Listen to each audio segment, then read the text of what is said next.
Hi there. Intel is down over 50% from its peak. When you see this huge decline, you may say Intel is undervalued. But before investing in any stock, you have to know the fair value of that business, whether it's a good investment or not. So let's start with estimates and then the fair value. As you can see in this picture, revenue has declined from 74 billion to 63 billion last year, and it's expected to decline even more this year to 51 billion. And then the market expects a rebound from 51 billion to 77 billion. Same for earnings. They reported a loss in the first quarter, but by the end of the year, the market expects 1.6 billion in earnings, which are expected to grow even more in the future. They expect to rebound to almost 17 billion. So these are the estimates for Intel. Now let's see its dividends. As you can see, the dividend has been reduced from $1.46 to $1, which is expected to decrease even more in the future to almost 50 cents. When that will happen, then the stock price will decline even more from this level. Or it might be even worse. The dividend can be cut. That means the stock price will go down a lot.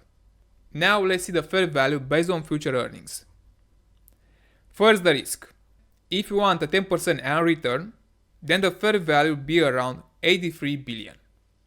And now the market cap is around 143 billion. So the stock price is quite expensive at the current level. This can happen if Intel delivers lower growth than expected and if they cut this dividend, which now is around 1.6%. Let's see the gray scenario, where the fair value could be around 150 billion if Intel grows more in the future. They have some opportunities, especially with those foundries.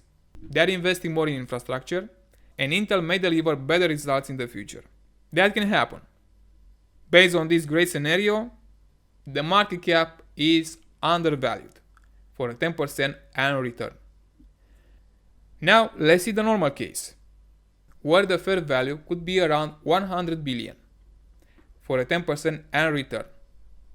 This can happen if Intel grows only by 1 to 3% a year. It grows with the economy. Plus, you also get a small dividend if they keep paying this dividend, around 1.6%.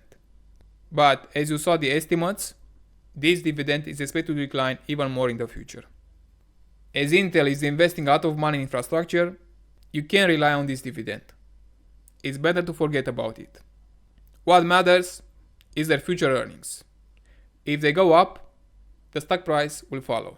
And of course, if that growth continue, then you can expect this gray scenario.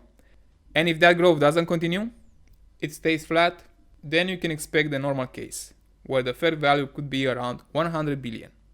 Now, there are other things you should know. Intel reported the results for the first quarter, where revenue down 46% and earnings down over 100%. And the management said in the statements, we delivered solid first quarter results. Focus on what we can control as we deliver on IDM and capitalize on the 1 trillion market opportunity ahead. And the CFO said, we exceeded our first quarter expectations on the top and bottom line. They want to drive efficiencies and cost savings, and their strategy is an internal foundry model. Now, if you compare the statements with the results, they don't match. And you should be aware of management. Of course, you don't have to focus on the short term, but on the long term. I hope they will improve this business, but I don't expect a lot of growth ahead. Why? Let me show you. You can see in this image the segments. Client Computing Group, down 48% in the first quarter. Data Center and AI, down 49%. Network and Edge, down 40%. Mobileye, up 16%. And Intel Foundry Services, down 24%. Of course, you can ignore this segment because they are working on infrastructure. And this revenue will increase more in the future. But what I want to say is that if you take segment by segment and look at future growth, you won't see a lot of it. For instance, for Client Computing Group, Intel is selling its chips to Dell, HP, Lenovo, and others. Their chips are used in notebooks, desktops, and workstations. But if you look at the future market for notebooks and desktops, you can see a lot of growth. Desktops are expected to decline more in the future, and for laptops and tablets, the growth is flat. Nowadays, people are spending more time on smartphones than laptops or desktops. So there won't be a lot of growth ahead for this segment, client computing group, which represents a big part of the revenue. Now, the next important segment is data center and AI. Some people expect a lot of growth in this segment, as cloud computing is growing a lot. But if you look at the major cloud providers, such as Amazon, Google, and Microsoft, they are developing their own chips. Amazon has developed its own chips. Same for Google, they have developed their own server chips. And also Microsoft, which is designing its own chips for servers and PCs. So the growth for data center and AI won't be that great. There is a lot of competition. And these major cloud providers are developing their own chips, not because they want to compete with Intel, but because they want more efficiency. They want something better than what Intel offers. And for the other segments, the market is expecting a lot of growth from foundry services, that manufacturing business. When Intel finishes its facilities, they will make more money from manufacturing. But I don't know many manufacturing companies which made a lot of profits. The revenue will grow, but the profits won't be that high.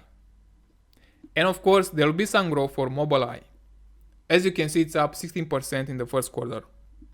Another thing that I don't like about Intel is that they started to issue more shares.